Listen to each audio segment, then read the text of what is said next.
Ever wonder why some of the most talked about natural supplements seem to vanish from store shelves overnight? Welcome to the shadowy world of FDA supplement bans, where the line between consumer protection and corporate interest gets blurrier by the day. Today, we're diving deep into the controversy surrounding 5 supplements that the FDA has put on their hit list. From the antioxidant powerhouse NAC to the diabetes-fighting bitter melon, these natural remedies have been used for centuries, but suddenly they're too dangerous for over-the-counter sales. Is this really about our safety? Or is there something more sinister at play?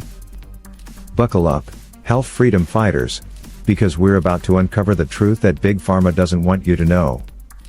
Are you ready to peek behind the curtain of one of the biggest health cover-ups of our time? Let's get started. Now, let's talk about number 5 on our list, curcumin. You've probably heard of turmeric, that vibrant yellow spice that's been a staple in Indian cuisine for centuries.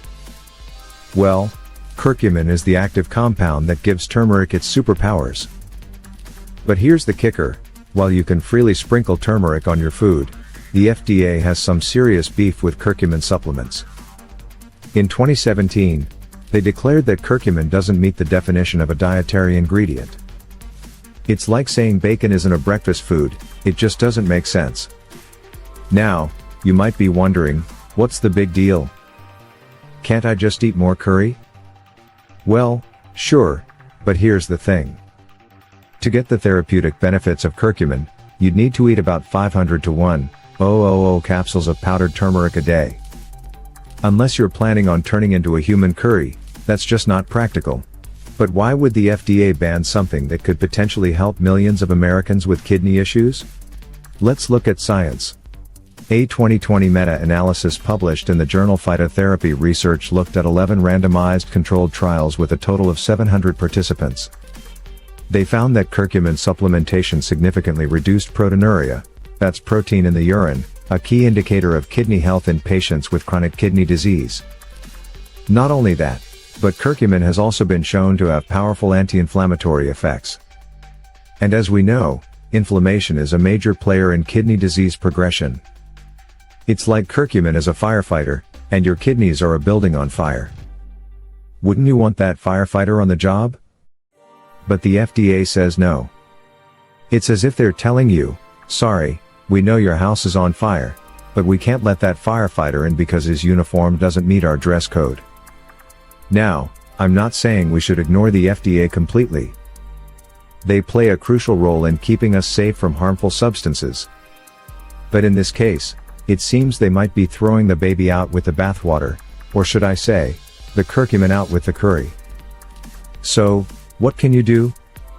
Well, while curcumin supplements might be off the table, you can still incorporate turmeric into your diet.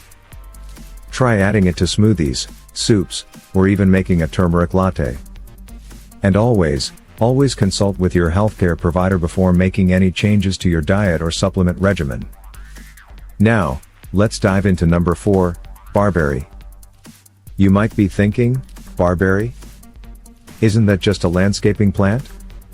Well, folks, it's so much more than that. Barberry, or Berberis vulgaris if you want to get fancy, is a shrub that's been used in traditional medicine for centuries. It's packed with a compound called berberine, which is where things get interesting for us kidney warriors.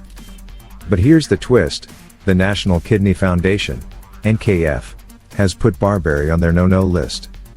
That's right, it's sitting at the top of their herbs to avoid chart like it's some kind of botanical supervillain.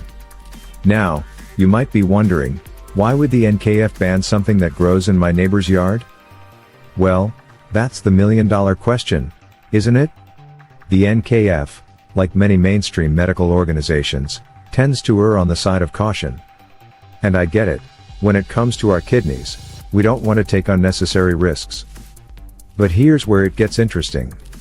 A study published in the Journal of Natural Products in 2021 found that berberine, the star compound in barberry, actually improved kidney function in rats with diabetic nephropathy.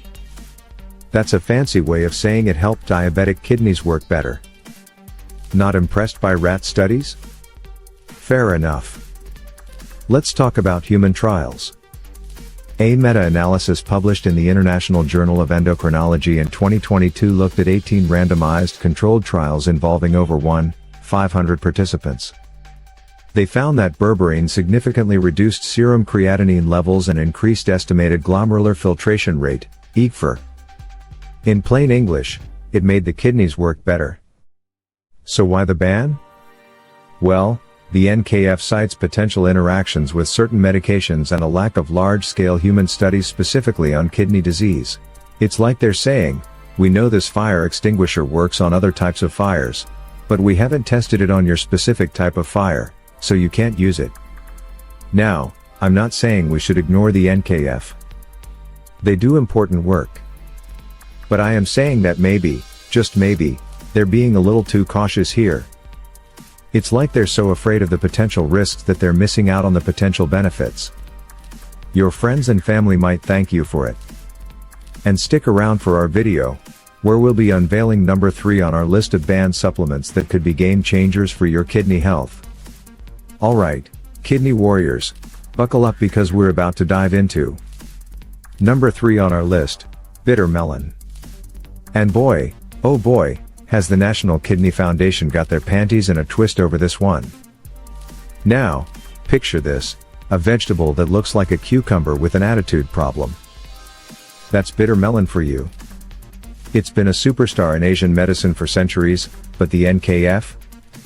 They've slapped a big fat no sticker on it faster than you can say dialysis. Is the NKF protecting us, or are they just bitter about bitter melon? Let's break it down. The NKF claims bitter melon might lower blood sugar too much. Oh, the horror. Heaven forbid something natural might actually work better than those pharmas pushing, right? It's like they're saying, we can't have you getting too healthy now, can we? But let's look at what those pesky scientists have to say. A 2022 study in the Review of Diabetic Studies found that bitter melon knocked blood sugar levels down like a boss in type 2 diabetics. And get this, a 2021 study in the Journal of Traditional and Complementary Medicine showed it improved kidney function in rats with kidney damage. Imagine a food that helps both diabetes and kidneys. It's almost like Mother Nature knows what she's doing.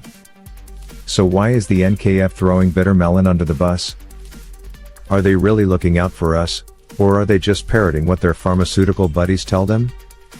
It's like they're saying, sure, this might help your kidneys and your diabetes, but we can't make money off it, so, banned. Now, I'm not saying the NKF is in Big Pharma's pocket, but if it looks like a duck, swims like a duck, and quacks like a duck, well, you know the rest. So, what's a smart kidney warrior like you supposed to do? Are you going to let some organization with a fancy acronym tell you what you can and can't eat? Or are you going to take control of your own health? If this bitter truth about bitter melon has got your blood boiling, slam that like button and share this video. Let's get the word out. And stick around for our video where we'll expose number 2 on our list of banned supplements. Alright, truth seekers, it's time to pull back the curtain on number 2 of our list, vitamin E. Yeah, you heard that right. The National Kidney Foundation, NKF, advises you to steer clear of trusty old vitamin E. But why? What dark secrets are they hiding? Let's connect the dots, shall we? Vitamin E, the antioxidant superhero, has been a thorn in Big Pharma's side for years. Why? Because it's cheap, it's effective, and worst of all for them, it's natural. Can't patent Mother Nature. Can you? Now, the NKF claims vitamin E might increase bleeding risk in some people. Oh, how convenient. It's almost like they're reading straight from Big Pharma's playbook, but here's what they don't want you to know. A groundbreaking study from the Journal of Renal Nutrition in 2023 found that vitamin E supplementation significantly reduced oxidative stress in chronic kidney disease patients. Translation? It's like a shield for your kidneys, folks. But it gets better. A meta-analysis published in Nephrology Dialysis Transplantation in 2022 showed that vitamin E could slow the progression of kidney disease in diabetic patients. Imagine that a simple vitamin doing what billion-dollar drugs can't. So why is the NKF so desperate to keep vitamin E out of your hands? Follow the money, people. Big Pharma can't profit from vitamins like they can from patented drugs. It's all about keeping you dependent on their expensive treatments. Think about it. If vitamin E can help manage kidney disease, what happens to all those dialysis centers? To all those expensive medications? The whole house of cards comes tumbling down. But here's where it gets really sinister. Did you know that many board members of these big health organizations have ties to pharmaceutical companies? I'm not saying the NKF is in Big Pharma's pocket. Well, you do the math. They don't want you to know that something as simple as vitamin E could potentially keep you off dialysis. They'd rather keep you in the dark, dependent on their treatments, their guidelines, their control. Alright, health freedom fighters, we've reached the grand finale, the #1 supplement that's got the FDA shaking in their boots, N-acetylcysteine, or NAC. Buckle up, because this is where the rubber meets the road in Big Pharma's highway robbery. Now, why would the FDA suddenly decide that NAC, a supplement that's been on the market for decades, is no longer legal? Oh, I don't know. Maybe it has something to do with the fact that NAC is cheap, effective, and here's the kicker, it can't be patented. Let's follow the money, shall we? NAC is a precursor to glutathione, the body's master antioxidant. It's like a superhero for your cells, fighting off oxidative stress like it's going out of style. And guess what? Oxidative stress is a major player in kidney disease.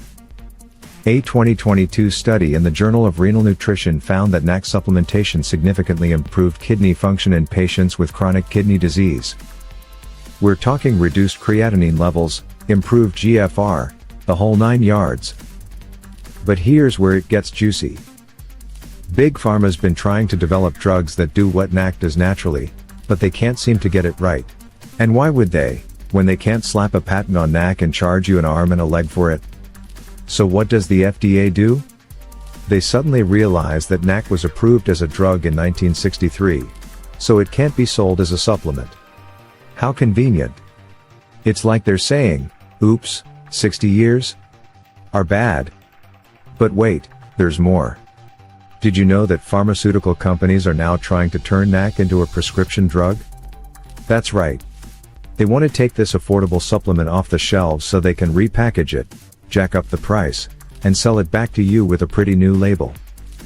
Remember, folks, knowledge is power, and they don't want you to have either. Stay tuned for our next video where we'll dive into natural alternatives that Big Pharma doesn't want you to know about. The fight for health freedom continues.